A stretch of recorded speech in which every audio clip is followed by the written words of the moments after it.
Ser Podcast. Hola, soy Bruno Alemán y esto es Play Fútbol, el podcast de fútbol internacional en el que nos gusta hablar del juego. ¿Estamos viendo a los equipos ser más defensivos a consecuencia de la abolición de la regla del valor doble de los goles fuera de casa? Vamos a dar respuesta en este episodio especial de Play Fútbol de la Champions.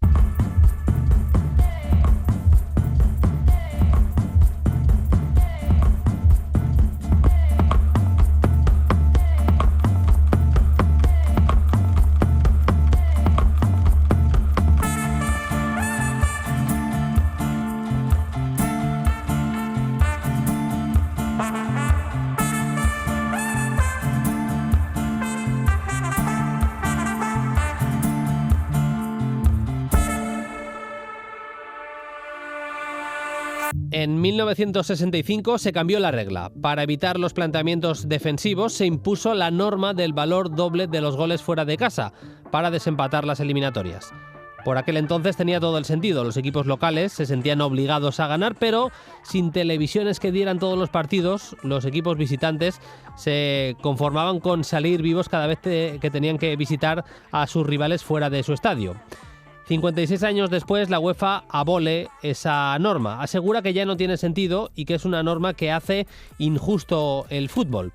En definitiva, un empate es un empate y hay que desempatarlo, es lo que dice la UEFA. Y es verdad, las eliminatorias serán más justas a partir de ahora, seguramente, pero yo creo que es posible que volvamos a escenarios de hace muchos años. Para empezar, en los partidos de ida, sabiendo que el gol era un botín relativo, ha habido entrenadores que han sido bastante reservones, tanto en Champions como en UEFA Europa League. Allegri, Spalletti, me atrevo a decir incluso que Ancelotti en París, plantearon escenarios poco abiertos para que pasaran pocas cosas. Y si no marcamos, pues ya marcaremos en la vuelta, en nuestro campo. ¿Van a seguir aflorando este tipo de estrategias en equipos visitantes? ¿Estamos ante un cambio de escenario? Lo vamos a analizar enseguida con Fermín Suárez y además en este episodio especial de Play Fútbol de la Champions, Fabián Piñero nos va a contar el resto de semana de la Copa de Europa. Con Marco Rodrigo Azcue vamos a poner el foco esta semana en el Chelsea 2, Lille 0 y tendremos también previa de la UEFA Europa League con Paquillo Mariscal. Vamos con todo.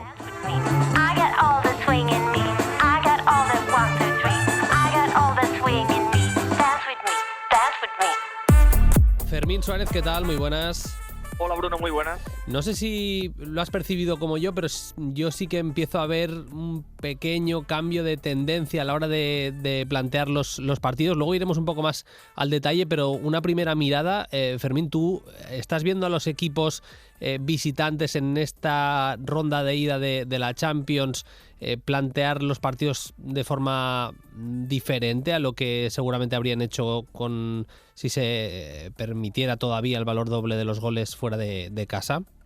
Creo que sí, y el ejemplo más paradigmático lo encontramos en la Juventus de Allegri a la hora de visitar el estadio de la Cerámica, que nos sorprendió con un 5-4-1 bastante reactivo, bastante bajo, para luego salir en expansión buscando a Vlahovic, y creo que el cambio de norma está impactando no solo porque los planteamientos han de ser más reactivos necesariamente, porque claro, ya el valor doble de los goles a domicilio no cuenta, sino porque es el reconocimiento con la nueva norma de que muy difícilmente en la ida se va a desarrollar algo de forma permanente, es decir, que va a costar mucho cambiar el guión de los partidos solo en la ida, que es tan solo una piedra de toque, que es tan solo un movimiento en el tablero y que tocará esperar a la vuelta. Por lo tanto, eso me parece el impacto más grande que ha tenido la nueva norma.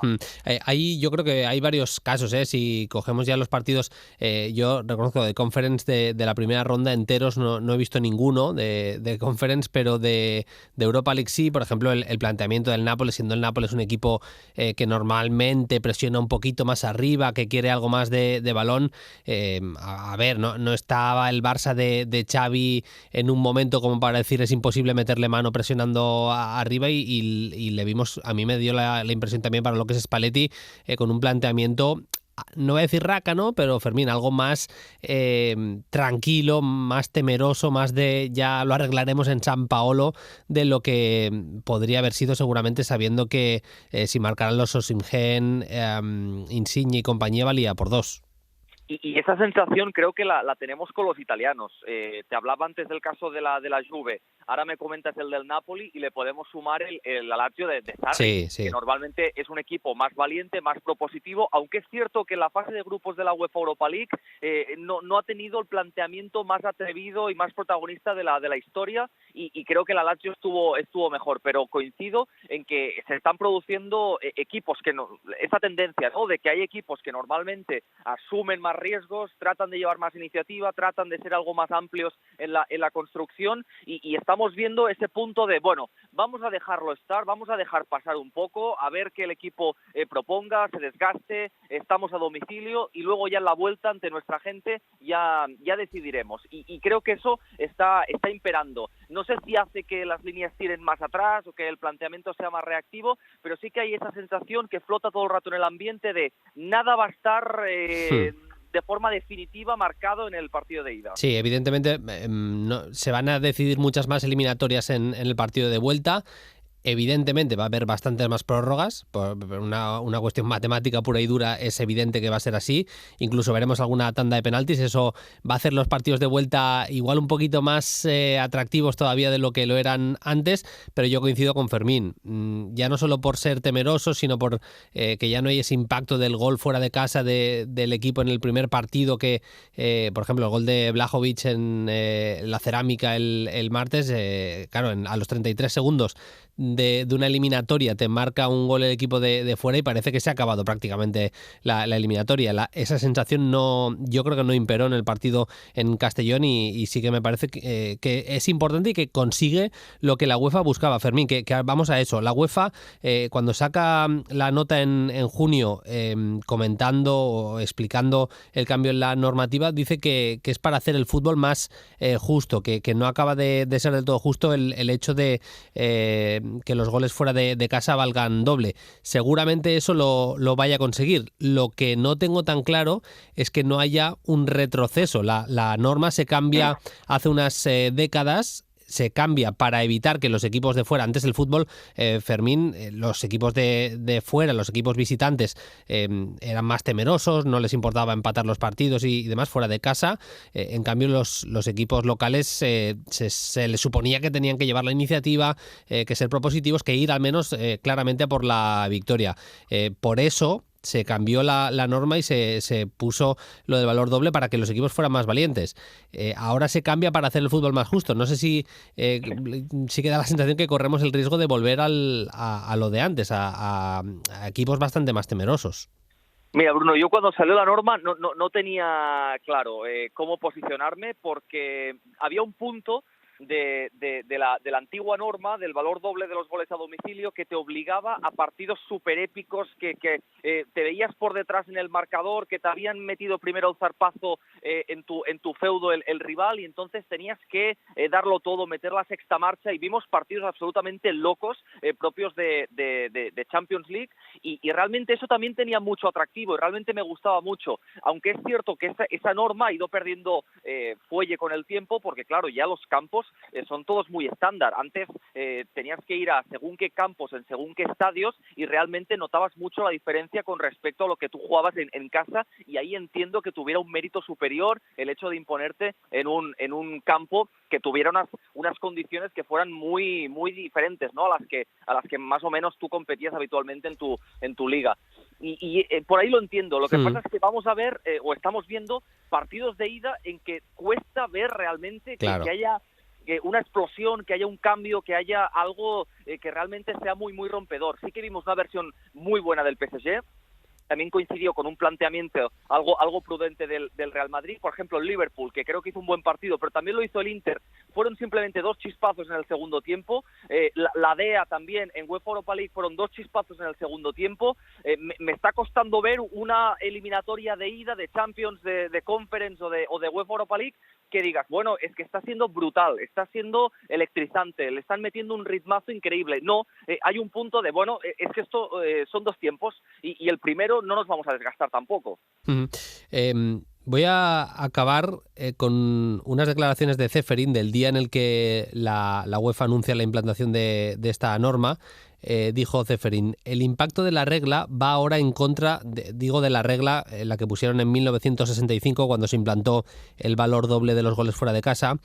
Dijo Ceferín el pasado mes de junio, en 2021, dice, el impacto de la regla va ahora en contra de su propósito original, ya que, de hecho, ahora disuade a los equipos locales, especialmente en los partidos de ida, de atacar, porque temen encajar un gol que daría a sus rivales una ventaja crucial. Eso es verdad, o sea, no nos engañemos, la mítica de Mourinho de que el 0-0 en el partido de ida en una eliminatoria Champions no es mal resultado, es decir, el que quiera seguir siendo defensivo como local lo puede seguir siendo, pero es verdad que ya no tiene tanto sentido como antes. Es decir, antes veíamos, lo que se acababa provocando es que, creo, antes los equipos de casa fueran eso, no tan alocados, no tan ir a por la victoria, por el gol sí o sí. En el caso de entrenadores defensivos podíamos ver eso, que un 0-0 en el partido de ida en casa les podía parecer correcto, y ahora creo que vamos a ver a esos mismos entrenadores plantear de forma parecida esos partidos de ida fuera, sobre todo los partidos fuera de casa. Pero bueno, hemos tenido, yo creo, ya un primer mini impacto de un cambio en la manera de plantear los partidos de forma estratégica por los entrenadores, y creo que lo vamos a ir viendo con el paso de los meses, pero me apetecía tratarlo aquí con Fermín Suárez. Fermín, te volvemos a escuchar pronto aquí en Play Fútbol, que es tu casa. Muchas gracias, un abrazo. Un abrazo, Bruno.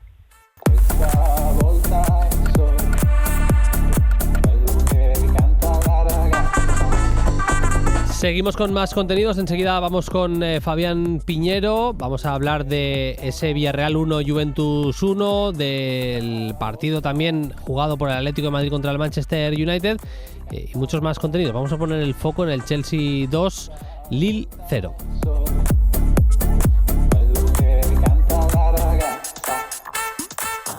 Play Fútbol.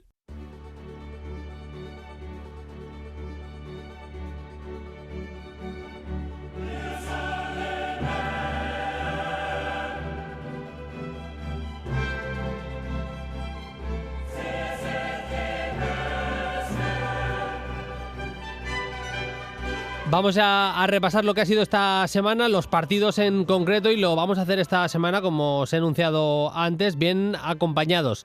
Fabián Piñero, que estuvo hace unas semanas charlando con nosotros de Ødegaard, del nuevo Ødegaard de Arteta, del nuevo Ødegaard del Arsenal, nos va a acompañar en el análisis del Atlético 1, Manchester United 1, mismo resultado en la Cerámica, Villarreal 1, Juventus 1, y también tablas, vaya semanita de empates, menos lo del Chelsea, empate también entre el Benfica y el Ajax. Hablaremos de uno de los protagonistas de esta Champions, que está siendo Sebastián Haller. Y nos escucha ya Fabián Piñero. Hola Fabián, ¿qué tal? Muy buenas. Muy buenas, Bruno. Bueno, otra vez aquí, otra vez, bueno, con muchas ganas. La verdad que siempre lo he dicho, bueno, aquella vez que vine lo dije, para mí es un placer estar aquí, pues soy seguidor desde hace tiempo, o sea que nada, con muchas ganas de empezar, ¿no? Placer nuestro, vamos a charlar un poquito de fútbol. También te digo, Fabián, lo estábamos comentando ahora con Fermín Suárez, del impacto, lo hemos comentado en la portada, el impacto que está empezando a tener el hecho de que los equipos ya saben lo del valor doble de los goles que se ha eliminado y demás.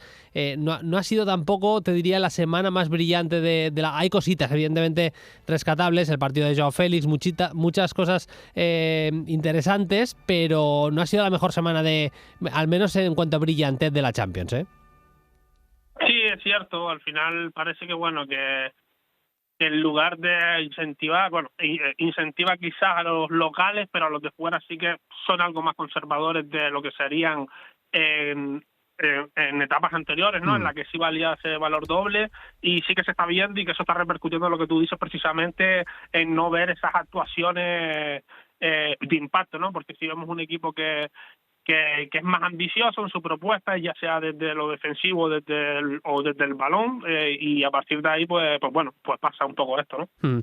Vamos con el Atlético de Madrid-Manchester United. Sale con tres centrales el Atlético, con Reinildo haciendo de central por la izquierda, le da toda la banda izquierda a Lodi, la banda derecha a Versálico.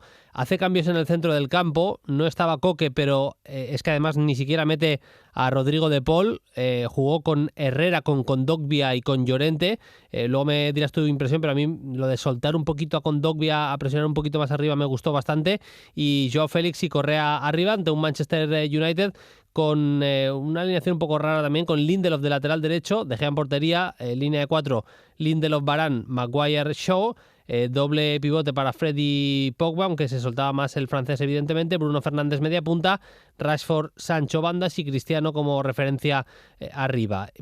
A mí me parece que con el planteamiento del Cholo sorprende a Rangnick, además le sale que en el tramo inicial del partido marca ese golazo de cabeza Joao Félix, y a partir de ahí me parecen minutos inteligentes del Atlético de Madrid, cerrándole los pasillos, sobre todo el carril central, no deja que pase, sobre todo con ese currazo de Kondogbia y Herrera, no sé si lo viste igual, Fabián, no deja que pase casi un alfiler por dentro el Atlético de Madrid, ¿eh?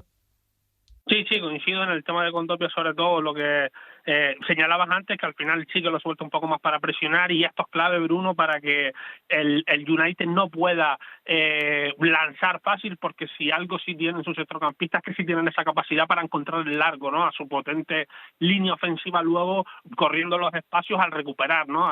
Hay tanto Pogba como Bruno Fernández o como Fred, son jugadores importantes, y con Kondogbia en ese cometido en concreto, la verdad es que se salió, ¿no?, en esa contrapresión, en esa presión tras pérdida, estuvo brutal, fue uno de sus principales aportes y lo que le convirtieron en seguramente el mejor del partido, o por lo menos uno de los dos mejores del partido para mí, en el primer tiempo seguro.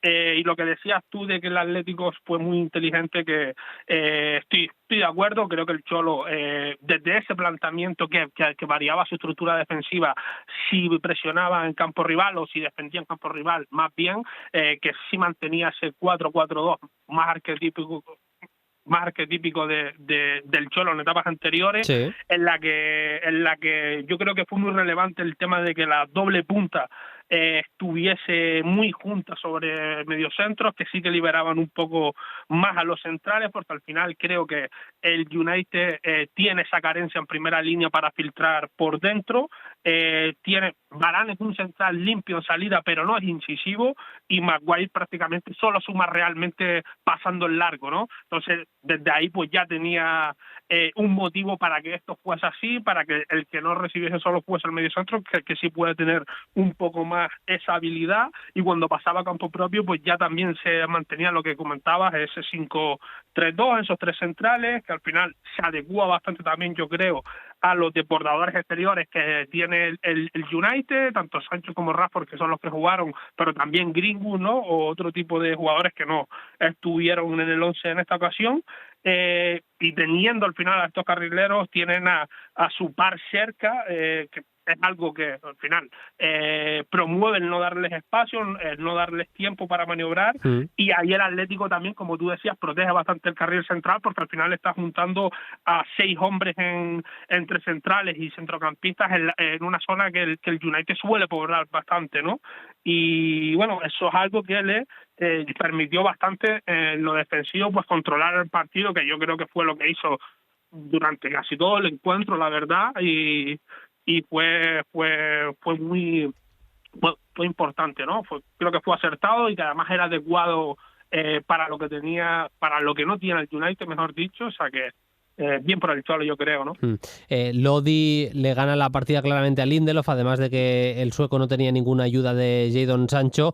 En ese duelo particular, Lodi gana claramente la partida, y vimos a un Joao Félix de los días que parece tocado por la varita, le salía prácticamente todo. Yo creo que ayuda, evidentemente, que casi la primera acción del partido es ese golazo que marca de cabeza, y parecía de esos días de los que hayan jugado al Pro Evolution Soccer, de flechita para arriba, Sí, sobre todo, además, a mí me dio la sensación de que es verdad que empezó bien, porque al final marca un gol y marca un golazo, ¿no?, encima, eso ya te hace empezar con buen pie, pero luego sí que tuvo alguna acción en la que sumó, porque ya por la pura recepción en la zona en la que lo hacía, ya le daba mucho al Atleti, ya giraba al Manchester, ya lo hacía correr contra su portería en situaciones incómodas, pero poco a poco a mí me dio la sensación de que se fue encendiendo con el partido, cuando le fueron saliendo los regates y empezó a encenderse, y prácticamente solo lo paraban con falta.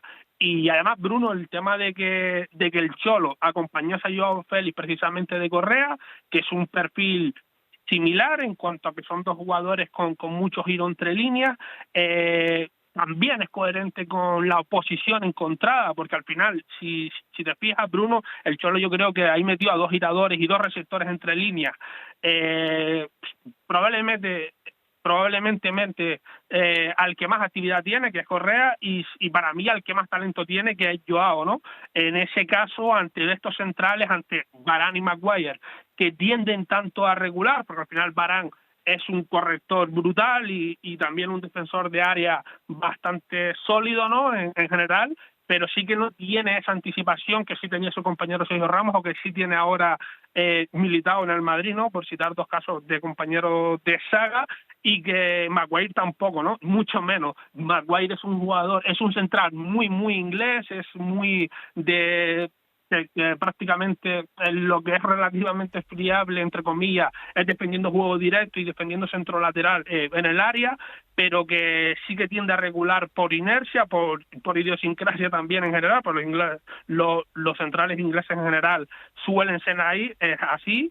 Y si tampoco tener el United pivotes dominantes en lo posicional, al final el tener ahí a dos receptores de ese calibre y de ese perfil dio muchas recepciones al Atlético, le dio muchos metros y peligro, ¿no? En definitiva, bailaron los dos, yo creo, acostados de spread, y sobre todo, como tú has señalado, a Joao Félix, ¿no? Sí. Le faltó para mí algo de colmillo, seguramente le fue muy bien tener a Joao Félix y a Correa, por lo que explicaba ahora Fabián, pero con un cabeceador, con un rematador dentro del área, con esos centros que metía Lodi, la amenaza hubiera sido mayor. Y estoy pensando en Luis Suárez, aunque me encantó el partido, insisto, por el trabajo y el talento de Joao Félix, el trabajo de Correa y el talento de Joao Félix. Me gustó mucho el partido de los puntas del Atlético de Madrid. Insisto que para mí le faltó un poquito de colmillo, y en la segunda parte, y no sé si coincides, yo creo que igual que el planteamiento fue mucho mejor del Atlético de Madrid, en los cambios poco a poco, pero le va ganando un poco la mano Rangnick al Cholo. Me parece que quitar a Joao, más allá de que estaba un poco cansado, me pareció un error, y además Rangnick se mueve no demasiado rápido, pero cambia los laterales que habían sufrido mucho, que tenían tarjeta, entra Matic por un Pogba que no estuvo demasiado inspirado. Bueno, al final hace cambios simplemente lógicos, pero que le sirvieron al United para en ese rush final sí ser el dominante del partido, ¿eh? Sí, además entra Matic, que es verdad que como he señalado, entra con Pogba, pero entra para ser medio centro, Bruno, y con los problemas estos que, bueno, estábamos apuntando, Matic es un jugador que ahí sí es más pulpo que express, seguramente, sí es un jugador que para esas persecuciones, aunque es un poco desordenado porque va a todas y demás cuando el balón le pasa cerca, pero bueno, para intentar un poco también evitar lo que estaba ocurriendo hasta ese momento, era un jugador indicado, y para saltar también esa doble punta que comentábamos antes, tiene mejor conducción que Spread. Entonces, bueno, se podía esperar que generase alguna conducción interior que saltase esa doble punta y que obligase luego a un medio ir por él, ¿no? Y que eso liberase un espacio quizás a falta de los medios atléticos, que sí es algo que al United le costó encontrar durante todo el partido. Yo creo que el United fue un equipo bastante largo, al final ahí sin tener ningún organizador puro, yo creo, en el centro del campo, y tampoco tener interiores, sobre todo cuando jugaron Bruno y Popa, especialistas en recibir tras los medios rivales, ahí en escenario cerrado, llevaron al United a ser un equipo largo, ¿no? Con balón durante todo el partido en general, ¿no? Un equipo cuyas distancias eran muy grandes porque no lograba batir estas líneas y no había nadie que lo uniese desde el pase, ¿no? Totalmente. Saltamos al partido del Villarreal, empate a 1 en la Cerámica, ese partido entre los de Emery y los de Allegri. Al final tablas, empate a 1 con ese Villarreal Juventus. Salió el Villarreal con Rulli en portería, Foyth, Albiol, Pau Torres y Pedraza en línea defensiva, con Capú, Parejo, Chukwueze y Moreno en el centro del campo. Bueno, Moreno algo caído a la izquierda, Chukwueze más como extremo puro por la derecha, Lo Celso en la media punta y Danjuma como referencia. Y en la Juve, Chesney fue el portero, De Sciglio, Danilo, Bonucci, De Ligt, Alexandro y me estoy dejando uno. Bonucci entró en la segunda parte. Estaba diciendo el equipo ya de la segunda parte. Jugó con Cuadrado en un carril y De Sciglio en el otro. Danilo, De Ligt y Alexandro eran los tres centrales, con Locatelli, McKennie, Rabiot y Morata prácticamente puestos como una línea de cuatro, aunque Morata hacía un poco de bisagra entre volante por la izquierda y segundo delantero, y Vlahovic era la referencia arriba. En el tramo inicial a mí sí que me da la sensación que ese sistema de Allegri sorprende. A mí incluso me sorprendió, lo había usado poquísimo lo de los tres centrales esta temporada, y sobre todo no lo había utilizado con dos laterales como Danilo y Alexandro, y me parece que al menos en el tramo inicial, más allá del gol de Vlahovic, sorprendió un poquito a Emery eso, ¿eh? Sí, los primeros 15 minutos sobre todo, yo creo que pasan las cosas que más o menos planea Allegri y las que no quería Unai Emery, ¿no? Al final el Villarreal se podía intuir que iba a tener más balón por cómo venían ambos equipos y por la condición de ser local en una ida de Champions sin valor doble a domicilio, que es lo que comentábamos antes, ¿no? Por otro lado, Bruno, creo que algo que definió un poco el planteamiento es saber que la pieza más débil de su equipo, de la Juventus, y puede que incluso de los 22 titulares, era De Sciglio, para mí, el lateral carrilero zurdo, y que encima es alguien que empareja muy mal con quien le tocaría enfrentarse, ¿no? Con Samu Chukwueze, por lo que, encima la acumulación de ausencias en la zona de centrales daba con que el hombre cercano a él sería el que más sufre en esa reconversión a central, porque a Alexandro le ha costado ser más central que a Danilo, ¿no? Y se vio, por ejemplo, el Torino. Y Danilo ha rendido relativamente bien en algunos escenarios ahí, incluso con Brasil en algún partido en los que Tite lo ha cerrado en varias fases, ¿no? En esa zona. Es decir, se sabía que el balón iba a ser para el Villarreal y que había un espacio que claramente había que proteger. Así que yo creo que destinó todos sus esfuerzos en eso, ¿no? En proteger esa zona. De ese modo vimos cuando el Villarreal fue a buscar arriba, cuando la Juve fue a buscar al Villarreal arriba, mejor dicho, a su 5-3-2 de base, Allegri lo emparejó inicialmente con esta salida del Villarreal de la siguiente forma. Morata inicialmente, que era el que, como tú has dicho, acompañaba a Vlahovic en punta, tapaba por fuera como ese punto de intento de salida exterior. Vlahovic iba con Albiol, el central derecho, y McKennie era quien saltaba desde la segunda línea hacia Pau Torres, en vez de cuando intentaba recibir pase de Rulli como el central izquierdo, ¿no? Cuadrado hacía lo mismo con Pedraza, esperaba también a que saliese el pase en esa posición para, desde una posición intermedia, acudir al acoso, y ya luego sí quedaban dentro Rabiot y Locatelli al hombre, ¿no? Con Parejo y Capué, y así que vimos que el Villarreal en el inicio era cuando ya desde el inicio estaba incitado a salir por ese carril zurdo, lo que también se pretendía, Bruno, cuando se plantaba en campo rival, ahora de una forma diferente, para atacar en posicional. Emery organizó la estructura de los suyos otra vez desde ese 4-2 2-3, ¿no? Ahí con Foy como tercer central por derecha junto al Albiol y Pau en primera línea, con Parejo y Capué por delante, Alberto Moreno cerrado junto a Lo Celso por delante en la siguiente altura por dentro, Chukwueze abierto por la derecha en la línea más ofensiva con Pedraza proyectado desde lateral por izquierda, mientras Danjuma era el 9, ¿no? Ante eso sí que vimos que, Allegri dispuso a los suyos en esa especie, Bruno, de 5-3-2 asimétrico, sí, ajustado bastante posicionalmente, y a nivel de conductas, orientar el ataque hacia la izquierda. Aquí viene lo más interesante, porque Morata pasó a quedar entre el centrocampista del lado derecho y Foy, y la línea media basculaba hacia la raya de ese costado derecho del rival, ¿no? De forma que Rabiot y quedarse cerca siempre de la ayuda a De Sciglio y el acceso a esos espacios interiores fuese más complicado. Es decir, que la Juve metía normalmente a 3 jugadores mínimo entre el pico de derecho del área y la línea de tal de ese lado, con Siglio, Rabiot y Morata, al contrario que por el costado opuesto, donde normalmente sí que se llegaba a ver a Cuadrado solo, el carrilero derecho, entre ese pico del área contrario y la línea de cal por fuera, ¿no? Al final, McKennie no basculaba tanto hacia ese costado como Rabiot, y Vlahovic no repetía el comportamiento de Morata.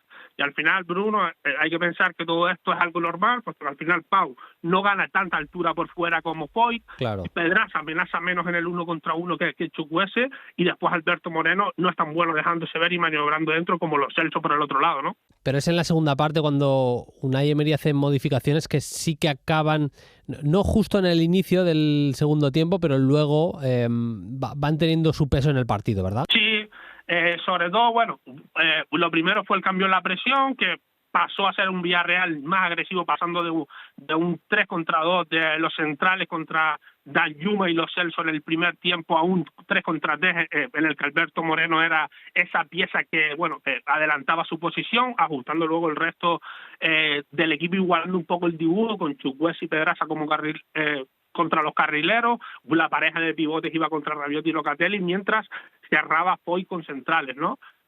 La medida tuvo su riesgo, porque es verdad que, bueno, habría esa posibilidad de contra por derecha con McKennie Cuadrado, con quien en el primer tiempo iba Alberto Moreno, pero fue muy positiva, yo creo, Bruno. Empezó a acumular robos adelantados y con ello aumentar su peligrosidad en el ataque y su continuidad ofensiva, ¿no? También hubo cambios en salida de balón, intento progresión hacia campo rival. Ahora Unai mandaba a Pedraza muy arriba desde muy el inicio del ataque, hundiendo la posición de Cuadrado muy abajo, de modo que uno de la media, sea Capué o Parejo, normalmente el español, se abría el espacio liberado por Pedraza y uno de arriba descendía por dentro, ¿no? Que era los Celso, generalmente obligando ahí un poco a dividirse a los McKennie, Locatelli y Rabiot por lo profundo de sus movimientos, que desanimaban un poco a los centrales a acompañarlos tan lejos, ¿no? Y desde ahí yo creo que, bueno, el Villarreal ganó cierta seguridad, facilidad de progreso y cierta imprevisibilidad, y por último estaría lo que fue la libertad de los Celso, que yo creo que hasta que el Villarreal llegaba a su frontal en ese segundo tiempo, su movilidad pasó a ser mayor y diferente también, porque en el primer tiempo sí que respetaba más esa posición de ese 4-2-2-3 descrito antes, y cuando se movía lo solía hacer horizontalmente, Bruno, a lo ancho, Sí. ahí a espaldas de la media de la línea de medios, y ya en el segundo tiempo su movilidad sí que fue más intensa y vertical. Descendía más, que es algo que descolocaba a la Juve, le generaba desorden, y bueno, el Villarreal encontraba por ahí una forma de ganar espaldas italianas con Parejo y él filtrando, recibiendo de cara, ¿no? De ahí dudaba, ¿no?, hasta dónde perseguirlo, y cuando iba lejos, Danilo y Bonucci se quedaban en última línea con un potencial 2 contra 2 contra Danjuma y Alberto Moreno amenazando, y con Rabiot un poco despistado para recoger marca cuando Delí lo soltaba, ¿no? Ahí tuvo un filón el Atlético, ¿no? El Atlético de Villarreal. Sí. De hecho, en la jugada del gol le arrastra Lo Celso a De Ligt y aprovecha ahí el espacio Parejo para meterse. Aunque sea rápidamente, porque nos quedamos sin tiempo, Fabián, en cuanto a nombres propios, te leí que te gustó especialmente el partido de Locatelli en la Juve, evidentemente la pegada que tiene Vlahovic impresionante. Te leí que te gustó también Albiol, porque es verdad que hizo un partido que se notó que ha pasado por el Nápoles, hizo un partido de rascarle, de meterle un par de viajes a Vlahovic y marcar un poco de territorio, pero me gusta, para cerrar, centrarme en lo de Locatelli. Le vi hacer un par de faltas un poco tontas, es verdad, en la segunda parte, pero a mí sí que me pareció también una actuación, especialmente con balón y en cuanto a actitud también sin balón, muy, muy convincente, Sobre todo en el primer tiempo, porque en el segundo es verdad que los cambios de Unai le dan el dominio posicional al menos al Villarreal, y ahí sí estaban muchas desventajas y no tenía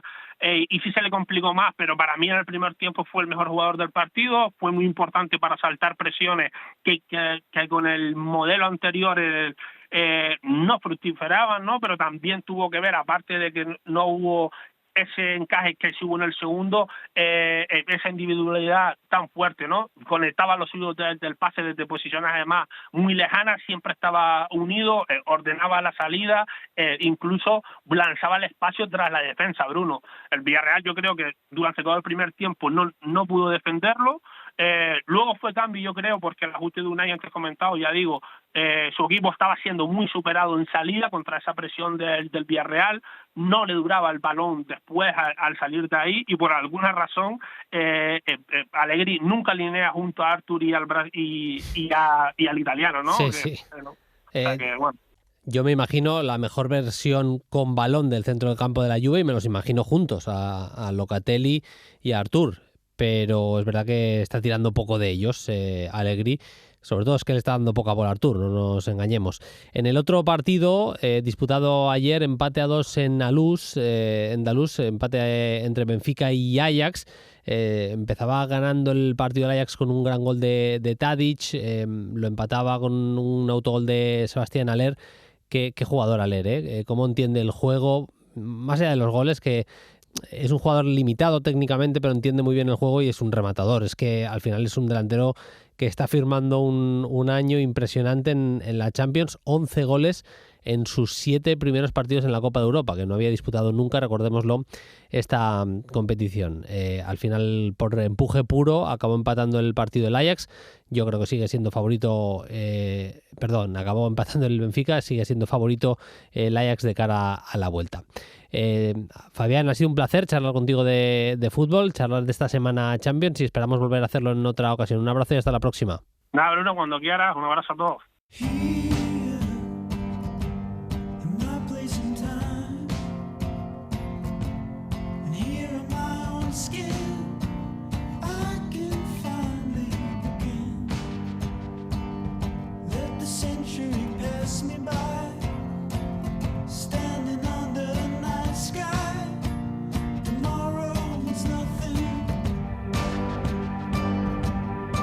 Vamos ya con el fuera de foco. Esta semana en Play Fútbol vamos a analizar el Chelsea 2, Lille 0, partido en el que se impusieron en el resultado claramente los de Thomas Tuchel. Vamos a ver si en el resto de cosas también. Me escucha ya Marco Rodrigo Azcue, compañero de Noticias de Guipúzcoa. Hola Marco, ¿qué tal? Muy buenas. Muy buenas, Bruno. Aquí con ganas de analizar este Chelsea segundo de grupo contra Lille campeón de grupo. No lo olvidemos, sí. A la hora de analizar el partido. Que el sorteo fue como fue y se dio como se dio para los dos equipos. Correcto. Mira, el resultado es 2-0, pero si miramos las estadísticas me parece que puede empezar a quedar claro que no fue tantísima la superioridad. 51% de posesión para el Chelsea, 49% para el Lille. 9 tiros del Chelsea por 15 del conjunto francés. Es verdad que tiros a puertas acaban siendo 4 del Chelsea por tan solo 2 del Lille. Y bueno, por ejemplo, en saques de esquina, que también es un indicador, 4 para los ingleses, 6 para los franceses. Salió el Chelsea con Eduard Mendy en la portería, 3 centrales, Christensen, Thiago Silva y Rüdiger, con Marcos Alonso y Azpilicueta en los carriles, Mateo Kovacic y N'Golo Kanté pareja en el centro del campo, algo caídos a las bandas y también cayendo a las zonas de media punta, Christian Pulisic y Hakim Ziyech. Pulisic izquierda, Ziyech derecha, y Kai Havertz, no sé si decir como falso 9, bueno, como referencia arriba, en definitiva. Y el Lille con un 4-2-3-1 con Leo Jardín portería, Chelik, Fonte, Botman, Diallo en la defensa, con Checa y Benjamín André en el doble pivote. Amadou Onana era el que hacía de media punta, Renato Sánchez derecha, Bamba izquierda y Jonathan David como referencia en ataque. Un partido que creo que igual lo más importante fue la presión del Lille. Lo que acaba marcando casi el resto del partido, Marco, es cómo y de qué manera presionó el conjunto de Gurbenek. Eso es. Ahora, a la hora de citar las alineaciones, comentabas lo del 4-2-3-1 del Lille, un 4-2-3-1 pues con doble pivote y media punta Onana, con el que taparon, digamos que el pase de centrales a la zona Kovacic-Kanté, y en cierto modo obligaron al Chelsea a salir por fuera.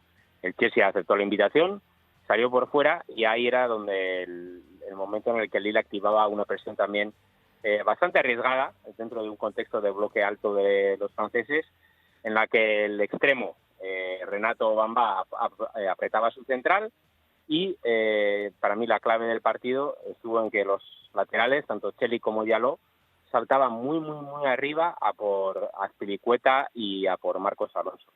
bueno, no sé si Tuchel lo esperaba, pero desde luego la reacción del Chelsea ante esta forma de presión, yo creo que evidenció que había un trabajo previo para explotar esta situación concreta, ¿no? Y se vio como el Chelsea, dentro de un contexto de partido en el que yo creo que el Lille consiguió llevar el duelo a su terreno. Todas esas estadísticas que citabas creo que lo acreditan.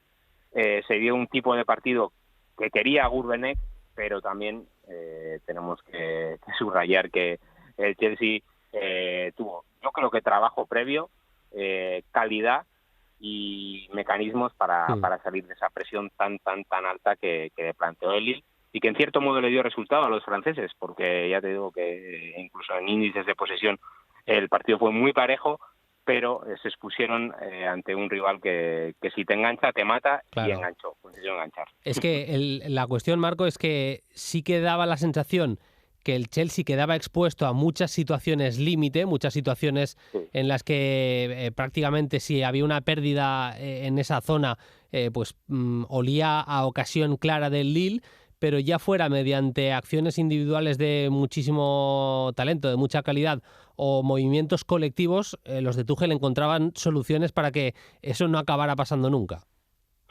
Sí, para mí el primero y muy importante fue el concepto de cambio de orientación por parte del Chelsea. Esa presión lateral que ejercía el Lille y que implicaba, pues eso, el salto de extremo a central, el salto de lateral Celik, por ejemplo, a Marcos Alonso, bueno, pues se veía compensada por parte de los jugadores del propio Lille por una basculación bastante extrema por parte de los jugadores del lado débil. Y bueno, yo creo que el Chelsea fue muy consciente de ello, y las jugadas que iniciaba por un lado y tapaba bien el Lille, pues volvían atrás, volvían a zona de centrales, y ahí entraban en juego cambios de orientación, principalmente de Rüdiger, que yo creo que en el sentido de una demostración, cambios de orientación de Rüdiger, que por ejemplo recibía de Marcos Alonso y cambiaba de banda a la zona de Ziyech-Azpilicueta. Bueno, pues esos cambios de orientación encontraron hombres libres y hicieron daño al Lille, más allá de que, bueno, el Lille fue ajustándose sobre la marcha y el Chelsea también fue encontrando soluciones sobre la marcha, ¿no? Lateralizar a Kanté, pases directos a la zona de Ziyech, que bajaba a aclarados que hacía el propio Azpilicueta, llevándose a su marca a zonas muy bajas. Bueno, el Chelsea fue moviendo la pizarra durante el partido y fue encontrando soluciones. Bueno, lo hablábamos esta mañana, Bruno. Es difícil cuantificar las veces en las que el Chelsea logró enganchar dentro y girar al Lille, pero yo te las cuantifico en unas 15 durante todo el partido. Y eso, estando el Chelsea de por medio, pues implica 8, 7, 6 acercamientos muy peligrosos a la portería rival, pues con índices de acierto de futbolistas de primer nivel. Y por ahí se empieza a explicar la victoria del Chelsea. Para mí hay dos nombres propios, no sé si los compartes porque no te lo he llegado a decir. Bueno, uno lo compartes seguro porque me lo has dicho tú, que es muy evidente, me parece, que es el de Kanté. Kanté suma una cantidad de acciones brutales, algunas por lectura, por la capacidad para leer si darle al primer toque, dónde llevar el balón, si conducir, el posicionamiento propiamente, lo de meterse en la banda derecha, que acaba abriendo pasillos interiores.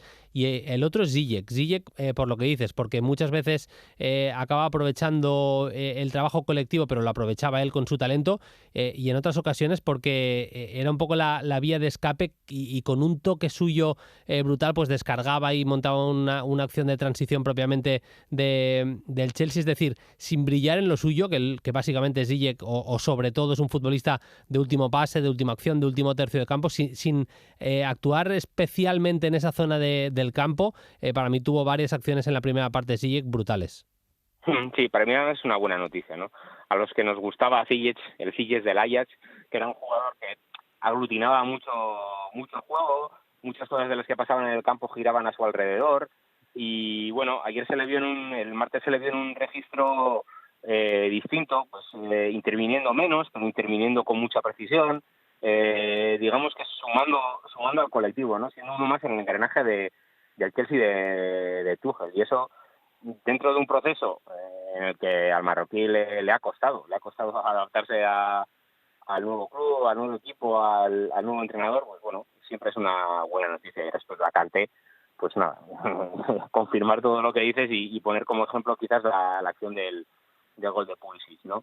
Es una conducción aparentemente sencilla, porque no dribla a nadie, no hay un futbolista rival que le salga al paso, van acurando los jugadores del Lille en esa transición, pero es que elige muy bien el momento del pase y lo da en el momento exacto, con la precisión adecuada, con la fuerza adecuada para que, hombre, luego Pulisic yo creo que define muy bien, pero más de medio gol es esa conducción de Kanté, ya te digo, eligiendo muy bien todos los momentos, eligiendo muy bien la velocidad de la contra, eligiendo muy bien la precisión del pase, la fuerza, bueno, un futbolista que siempre se suele tender a encasillar en un futbolista, pues digamos, defensivo, de rol de contención, por donde juega, también pues por el perfil físico que tiene, pero es que es muchísimo más que eso y yo creo que el partido de ayer lo demuestra muy bien. Bueno, ha quedado claro que nos encantó el partido de Kanté.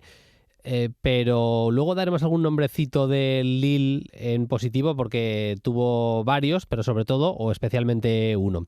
No fue mal nombre tampoco el de Gourvenec porque al menos intentó ajustar todo el rato para conseguir que la presión fuera lo más sólida, lo más práctica posible, metiendo a veces un 4-4-2, cambiando incluso a Bamba y a Renato Sánchez de bandas. Bueno, que no paró de tocar cosas para intentar mejorar a su equipo. Sí, lo primero que hizo fue mandar a una primera línea, de esperar en 4-4-2 y mantener un poquito ese sistema de saltos laterales por parte de extremos y de los propios laterales del Lille. Luego hubo un momento en el que el Chelsea hizo de su sector derecho el lado fuerte, insistió mucho por el lado de Azpilicueta y de Ziyech, que era el que defendía a Bamba, mientras Renato estaba en el otro costado, en el extremo derecho. Bueno, todos sabemos, Renato es un futbolista que tiene unas aptitudes defensivas superiores a las de Bamba y bueno, optó Gourvenec por cambiarles de perfil para que Renato al menos estuviera defendiendo el lado fuerte del Chelsea. Eso ocurrió durante los minutos previos al descanso y yo creo que en el descanso con mayor tranquilidad ahí ya Gourvenec sí que hizo un ajuste bastante más profundo, bastante más calado, que fue devolver a Renato y a Bamba a sus bandas, llamémosle naturales, del derecha el portugués y izquierda Bamba, pero diseñó una presión un poco asimétrica, digamos, ¿no? Si bien Renato era muy agresivo en su costado, en el lado de Ziyech y de Azpilicueta, pues lo que hizo Gourvenec fue ser muchísimo más conservador. Bamba se quedaba prácticamente con Azpilicueta, el lateral que tenía detrás, que era Yalo, podía encargarse de Ziyech y Botman, digamos, que quedaba más liberado para ejercer de escoba, ¿no? Por lo tanto, por ahí yo creo que el Lille logró en cierto modo frenar esa serie de transiciones que protagonizó el Chelsea durante la primera parte, hasta que yo creo que ya el último cambio de pizarra digno de mención en el partido fue el paso a 5-3-2 por parte de Tuchel, con Loftus-Cheek de pivote referencial, Saúl y Kanté ejerciendo de interiores, y precisamente desde esa posición recibió Kanté el pase que generó la transición del 2-0. Así acabó de matar el partido el Chelsea. Un Chelsea, me queda la pregunta si su entrenador Tuchel le ganó la batalla de la pizarra o no a Gourvenec. ¿Cómo lo ves? Eso también lo hablábamos esta mañana, Bruno, y es algo similar a lo que comentamos la semana pasada respecto al Sporting City, ¿no? Ganó 0-5 el City en Lisboa. Yo creo que varios de los goles de los ingleses tuvieron el sello de Pep Guardiola, sin ningún lugar a duda, pero también es cierto que el panorama general de partido que se dio durante muchas fases del mismo fue más el que había pensado Amorim entonces que el propio Guardiola.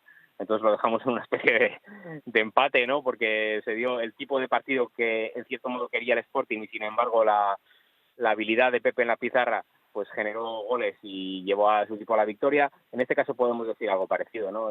Yo creo que en líneas generales el Lille llevó el partido a su terreno, pero se exponía a un peligro que Tuchel supo trabajar y explotar a la perfección para llevarse una victoria que, si bien las estadísticas generales que citabas antes hacen de la contienda un duelo bastante igualado, yo creo que el cómputo de ocasiones claras, de las que salen en los resúmenes de televisión, digamos, es bastante favorable al Chelsea por todo lo que te he dicho, ¿no? Por el modo en que Tuchel supo trabajar esa presión de Lille y supo encontrar soluciones para salir estampida, como suele hacer su equipo. Más allá de N'Golo Kanté hay un nombre en el Lille que nos gustó especialmente, Marco. Sí, Renato Sánchez yo creo que se está ganando, ponle todas las comillas que quieras, porque al final está en un equipo de octavos de Champions que es campeón de Francia, ¿no? Pero se está ganando una segunda oportunidad para estar en un grande, ¿no? Despuntó muy joven, llegó ese fichaje por el Bayern de Múnich, no terminó de cuajar lo suyo en Alemania, y bueno, y ahí le tenemos en el Lille. Hay futbolistas que una vez que su carrera, digamos, que da un paso atrás, pues no sé si por cuestión mental o por qué, pues se vienen un poco abajo y nunca llegan a ser lo que llegaron a prometer, pero me da la sensación, tampoco no le he visto todo lo que me gustaría, pero las pinceladas que le he visto a Renato esta temporada y el partido de ayer entero, me da la sensación de que este chico quiere ser futbolista de primerísimo nivel, y yo creo que está haciendo méritos, pues bueno, pues para recalar de nuevo en un club de primera categoría y confirmar lo que llegó a apuntar hace tantos años, y bueno, y que ahora yo creo que está en vías de recuperar. A mí vi las estadísticas de Jonathan Bamba y me sorprendió, porque no me pareció que tuviera el impacto tan bestia en el partido, pero es verdad que prácticamente lo que hacía, sobre todo con balón, lo hacía bien, incluso en cuanto a duelos y demás. Y luego me gustó el partido, no sé si lo compartes también, le vi cositas a Jonathan David. A ver, en alguna cosa se quedó un poco corto, pero cuando tuvo que recibir de espaldas a portería, prácticamente le dio sentido a todo lo que tenía que hacer, medirse con centrales de la talla, del talento de Thiago Silva, de Rudiger, de Christensen, no es fácil, y no me pareció mal partido ni mucho menos del canadiense, que es verdad que no ha tenido encuentros en plazas tan complicadas como Stamford Bridge, y me parece que más o menos la primera la solventó bien. Sí, un poco lo que hablábamos antes de Ziyech, ¿no? Un futbolista de diferentes características, pero que bueno, que tiende a llamar la atención, pues por lo que hace en un contexto, en un registro más brillante, ¿no? Que en su caso es el de marcar goles, ¿no? Y que en Stamford Bridge pues estuvo un poco al servicio de todo el colectivo dentro de un contexto bastante complicado para atacar a esa defensa de tres centrales. Y yo creo que lo supo interpretar muy bien y que lo hizo en muchas fases del partido a la perfección, ¿no? Una jugada que se repitió 3-4 veces y que le dio resultado al Lille, que fue Jonathan David sacando a su par de sitio, yendo a recibir muy bajo y provocando rupturas en profundidad de compañeros, un par de lateral derecho de Chelsea. Sí, me gustó, además en un registro del que no tenía tanto conocimiento. Le había visto meter muy buenos goles en la Liga Belga, en el Lille también venía viendo puerta con cierta asiduidad, y ayer en Stamford Bridge, pues dentro de otro registro, de otro contexto, me parece un jugador bastante competitivo y también bastante interesante. Pues esta es la radiografía del Chelsea 2, Lille 0. La semana que viene descanso. Suerte hoy con esa vuelta contra el Leipzig, y volvemos a hablar en 2 semanas. Muchas gracias, Marco. Un abrazo. Un abrazo.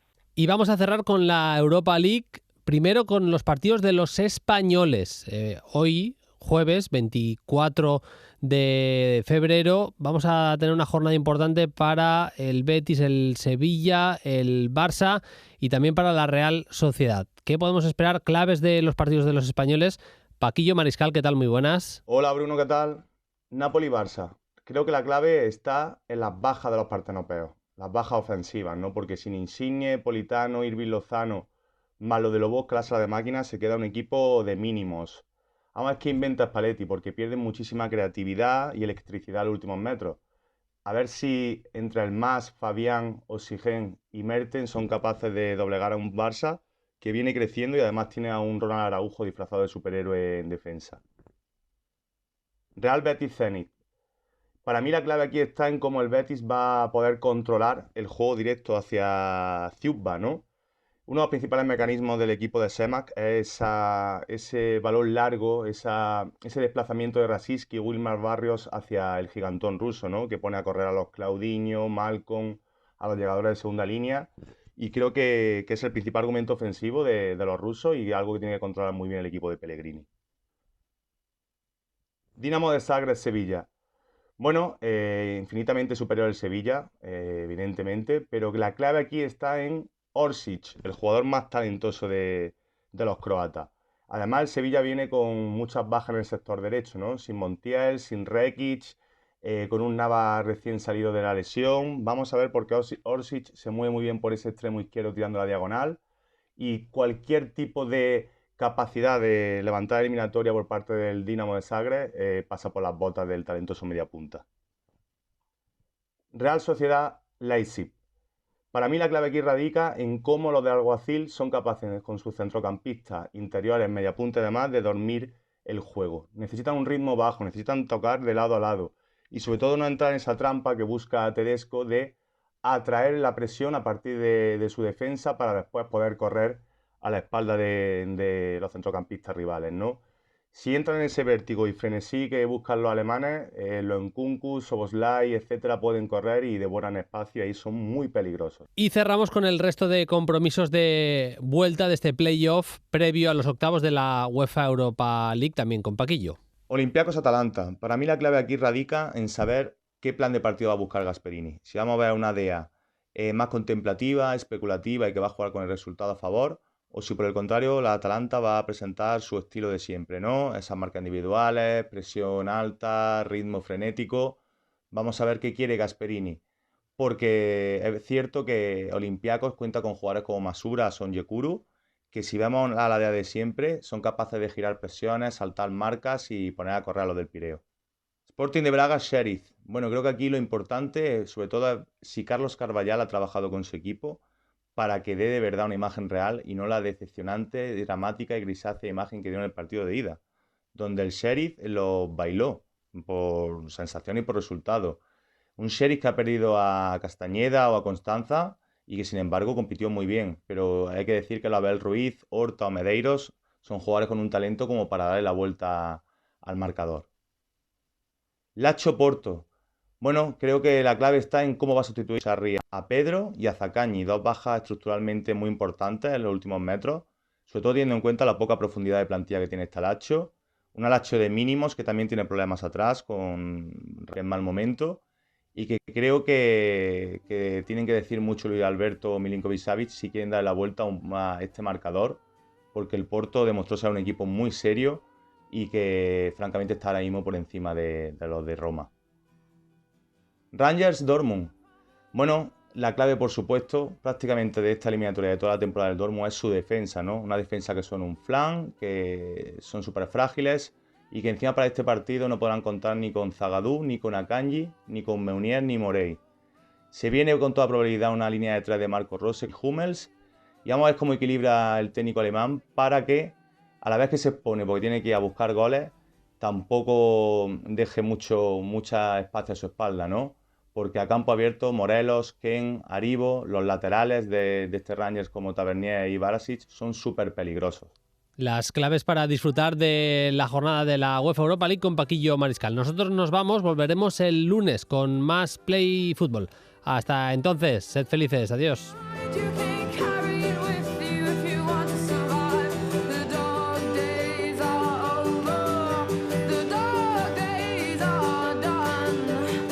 Suscríbete a Play Fútbol. Todos los episodios y contenidos adicionales en la app de Cadena Ser y en nuestros canales de Apple Podcast, Spotify, iVoox, Google Podcast y YouTube. Disponible los lunes a las 10 de la mañana. Cadena Ser. La radio.